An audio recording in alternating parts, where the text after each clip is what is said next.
Hello everyone. Today I have again came up for continuing the series of Unit 1 for Business Studies for class 11th. So let's get started. आज का जो हमारा topic है that is objectives of business कि business के कौन कौन से मेजर ऑब्जेक्टिव्स होते हैं. तो हम पहले फ्लो चार्ट चेकआउट करते हैं and then definitely we are moving on to the further description of these things. तो ऑब्जेक्टिव्स बेसिकली क्या होते हैं, टारगेट्स या व्हाट आर द रीजंस कि हम एक बिजनेस को कैरी ऑन करते हैं. तो अब जो ऑब्जेक्टिव्स है बिजनेस के उनको हम टू ब्रॉड कैटेगरीज में डिवाइड करते हैं. तो सबसे पहले is economic and the second one is social. Economic already covered up कि जहां पे भी इकोनॉमिक टर्म जुड़ेगा वहां पे हम मनी से रिलेटेड बात करेंगे. तो डेफिनेटली एक बिजनेस को चलाने के या एक बिजनेस को सेटअप करने के इकोनॉमिक ऑब्जेक्टिव्स होंगे, मतलब हमें उनसे कुछ ना कुछ पैसा अर्न करना होगा या हमें उस बिजनेस से कुछ ना कुछ अर्निंग होगी, कुछ पैसा मिलेगा. That could be the objective. The other one is social, means जो सोसाइटी के लिए बेनिफिशियल होगा, सोसाइटी के लिए हेल्पफुल होगा, सोसाइटी की बेटरमेंट के लिए होगा, एनवायरमेंट की बेटरमेंट के लिए होगा and so on. Social level पे बहुत सारी चीजें आती हैं, सो हम उसे भी डिस्कस करेंगे. सो इकोनॉमिक में we have profit making, innovation and creation of customer, and in social we have high quality goods at fair prices and fair return to investors, providing employment, this is quite simple, and contribution to community development. So let's check out the explanation one by one. Now first of all we are going to check up what are the economic objectives, कि ऐसे कौन से objectives हैं जो एक business के लिए setup किए जाते हैं. ऐसे कौन कौन से ऑब्जेक्टिव्स हैं जिनकी वजह से एक बिजनेस को रन किया जाता है, एक बिजनेस को स्टार्ट किया जाता है या एक बिजनेस को सेटअप किया जाता है. So let's check out. The very first is profit making. ये तो हम बिजनेस की डेफिनेशन से ही पढ़ते आ रहे हैं कि ऐसी कोई भी एक्टिविटी जहां पर प्रॉफिट की बात नहीं होगी वहां पे बिजनेस नहीं होगा. तो डेफिनेटली बिजनेस करने का एक फोरमोस्ट सबसे फर्स्ट ऑब्जेक्टिव है is to earn profit. Profit को अर्न करना. कोई भी ऐसी एक्टिविटी या ऐसा कुछ सिस्टम जिसमें प्रॉफिट अर्निंग ना हो, हम उसे बिजनेस नहीं कह सकते. It can not be termed out business. So अगर हम प्रॉफिट की बात करें तो प्रॉफिट भी हमारे पास दो तरह से हो सकता है. एक होता है maximum profit and the other is sufficient profit. वैसे तो ये नाम से ही पता चल रहा है कि sufficient profit, that is sufficient profit वो होगा कि जो मैक्सिमम लेवल हो एक लीगल तरीके से. मैक्सिमम प्रॉफिट क्या चीज होगी, सफिशिएंट से भी ऊपर. सफिशिएंट प्रॉफिट इज कि जो कस्टमर की साइड से भी अप्रोप्रिएट हो एंड बिजनेस की साइड से भी अप्रोप्रिएट हो, करेक्ट हो, बहुत ज्यादा नहीं हो. लेकिन मैक्सिमम प्रॉफिट जो है वो सफिशिएंट प्रॉफिट से कहीं ज्यादा होगा. और मैक्सिमम प्रॉफिट को अर्न करने के लिए हमें बेसिकली जो है अनफेयर चीजें करनी पड़ती हैं. लाइक हम खराब गुड्स को अच्छे गुड्स में मिक्सअप करके दे दे या किसी भी तरीके से जो भी हम अनफेयर प्रैक्टिसेस करें वहां से we can have maximum profit. लेकिन सफिशिएंट प्रॉफिट जो है that are quite fit for the business. इन्हीं की हेल्प से we can have our business for a long run.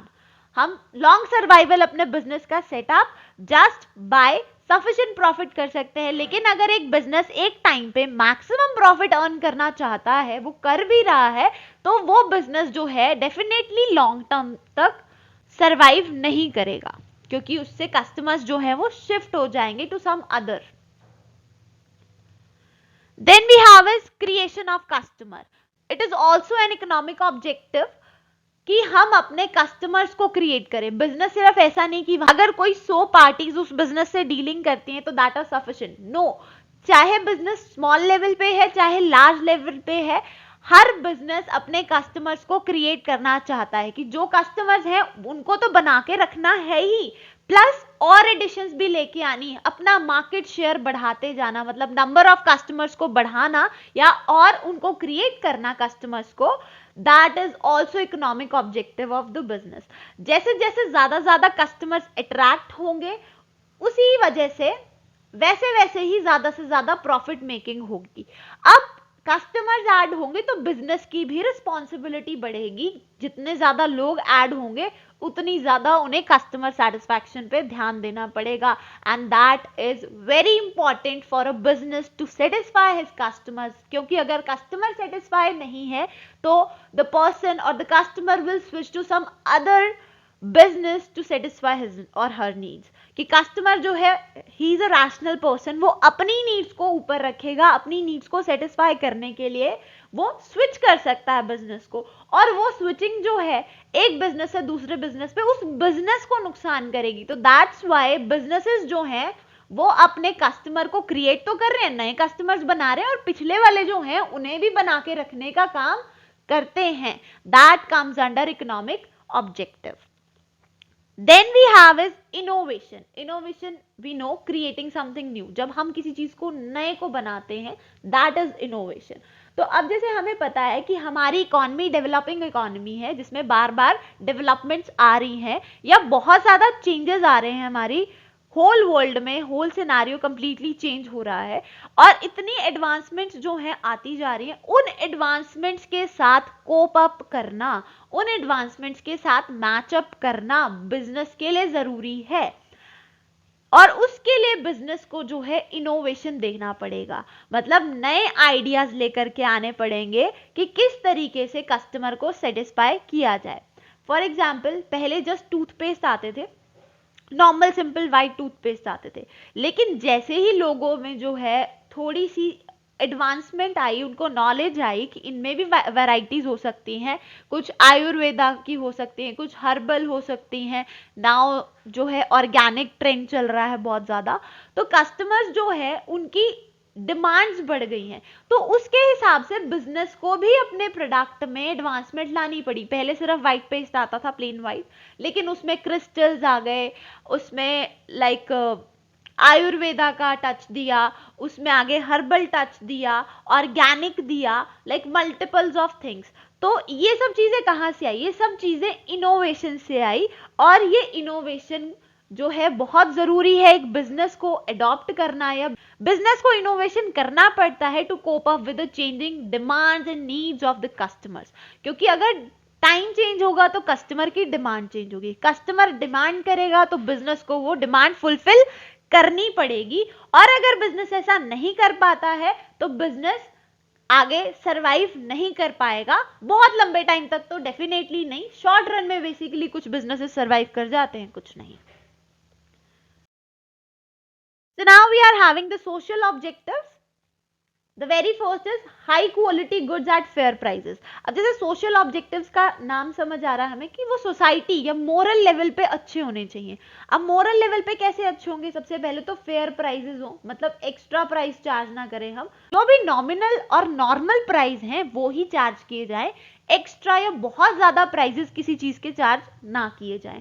अब उन्हीं प्राइसेस पे हाई क्वालिटी गुड्स, मतलब जितनी उन प्राइजेस में अच्छी से अच्छी क्वालिटी आ सकती है वो प्रोवाइड करनी। ऐसा नहीं है कि हम क्वालिटी बहुत कम दे रहे हैं बीइंग अ बिजनेस और पैसा बहुत ज्यादा चार्ज कर रहे हैं, या पैसा कम चार्ज कर रहे हैं और क्वालिटी भी गिरा रहे हैं, तो this is also not good. ये भी हमारा सोशल ऑब्जेक्टिव से बाहर का कंसेप्ट हो जाएगा।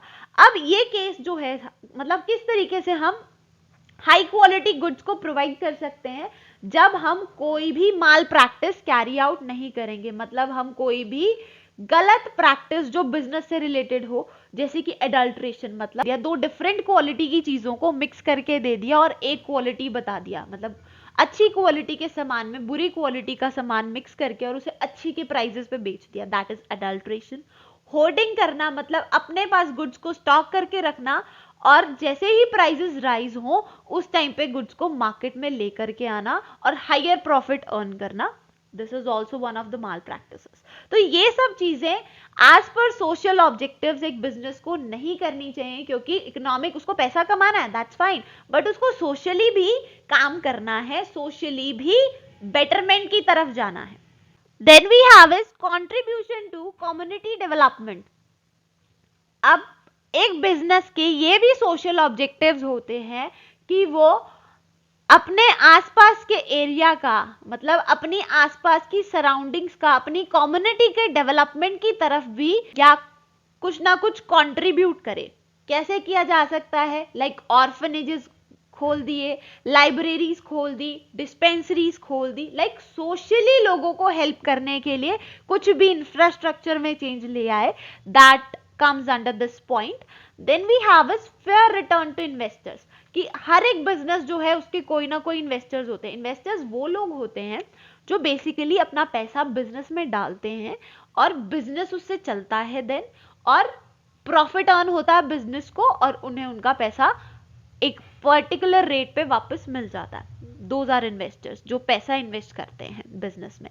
तो शेयर होल्डर्स को बेसिकली डिविडेंड मिलता है, और वो डिविडेंड उनका जितना भी मैक्सिमम बनता है एज पर बिजनेस, वो उन्हें बिल्कुल फेयर मिलना चाहिए। ऐसा नहीं कि बिजनेस जो है बहुत ज्यादा कमा रहा है और बिजनेस के जो इंटरनल लोग हैं, जो मैनेजमेंट है, वो क्या करे, इन्वेस्टर्स को ही पैसा कम दे या उनको कम प्रॉफिट शो करे। So that should not also be there. Then we have providing employment.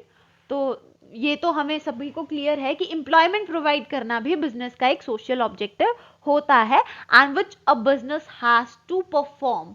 और हर तरह की एम्प्लॉयमेंट जनरेशन जो है एक बिजनेस को करनी होती है। So now we are heading towards the topic of role of profit in business, कि बिजनेस में प्रॉफिट का क्या रोल है या क्या वजह है जिसकी वजह से हम बिजनेस के लिए प्रॉफिट को एक नेसेसिटी मांगते हैं, कि अगर प्रॉफिट ना हो तो हमें बहुत सी चीजें सफर करनी पड़ सकती हैं। सो इट मीन्स कि प्रॉफिट जो है वो बहुत इंपॉर्टेंट एस्पेक्ट है एक बिजनेस में। सो हम उसी प्रॉफिट का रोल स्टडी करते हैं। The very first is for long survival, कि एक बिजनेस को अगर बहुत लंबे टाइम तक सर्वाइव करना है तो उसको प्रॉफिट अर्न करना इज अ नेसेसिटी। अगर कोई भी बिजनेस ऐसा है जो प्रॉफिट अर्न नहीं कर पा रहा है तो वो ज्यादा लंबे टाइम तक सरवाइव भी नहीं कर पाएगा। जैसे कुछ बिजनेसेस जो है सिर्फ इतना ही अर्न कर पाते हैं कि उनकी कॉस्ट ही कट हो सके, सिर्फ अपनी कॉस्ट को कवर करने के लिए वो कमा पाते हैं, तो उस केस में वो बिजनेस जो है वो शॉर्ट टर्म में ही चलते हैं, लॉन्ग टर्म में उनकी सर्वाइवल पॉसिबल नहीं होती।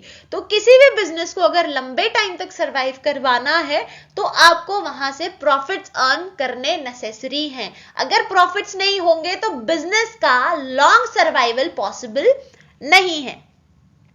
Then is for rapid growth, कि अगर हमें अपने बिजनेस में ग्रोथ चाहिए, एडवांसमेंट चाहिए, अपने बिजनेस के एक लेवल से दूसरे लेवल पर जाना है, अपग्रेड करना है अपने बिजनेस को, तो हमारे पास प्रॉफिट होना जरूरी है। अगर प्रॉफिट नहीं होगा तो हमारी ग्रोथ भी नहीं हो सकती, क्योंकि ग्रोथ के लिए हमें पैसा चाहिए और वो पैसा डेफिनेटली हम प्रॉफिट को ही इन्वेस्ट करेंगे। अगर हमारे पास प्रॉफिट ही नहीं है या बहुत लिमिटेड आ रहा है या just to cover the cost आ रहा है तो हम फर्दर ग्रोथ में अपनी इन्वेस्टमेंट नहीं कर पाएंगे। और प्रॉफिट जो है also it is an indicator of growth. अब प्रॉफिट अगर ज्यादा है तो ही ग्रोथ के चांसेस होंगे, अगर प्रॉफिट ही नहीं है तो ग्रोथ के चांसेस भी नहीं होंगे। Then is for increasing efficiency, एक बिजनेस अपनी एफिशिएंसी को बढ़ाने के लिए प्रॉफिट की हेल्प जरूर लेता है, कि अगर हमारा प्रॉफिट अच्छा जा रहा है इट मींस कि हम अपनी बिजनेस में बहुत अच्छा कर रहे हैं, हमें जो रिस्पॉन्स है अपने बिजनेस से वो एक पॉजिटिव वे में मिल रहा है, एक अच्छा फीडबैक मिल रहा है।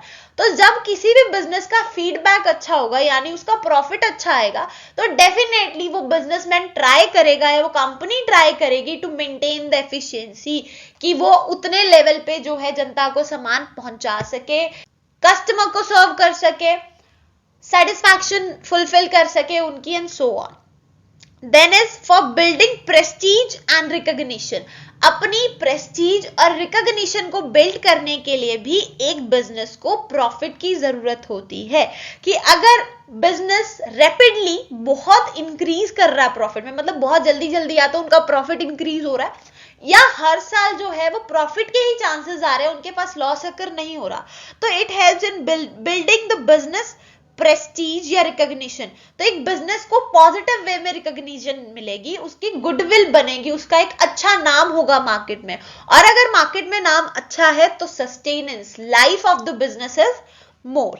Then is for earning more profits, ज्यादा से ज्यादा प्रॉफिट अर्न करने के लिए भी हमें प्रॉफिट की जरूरत है। प्रॉफिट आएगा, उसे हम और इन्वेस्ट करेंगे, देन उससे और अर्निंग करेंगे, and in this way for earning more profits we require profits in the business.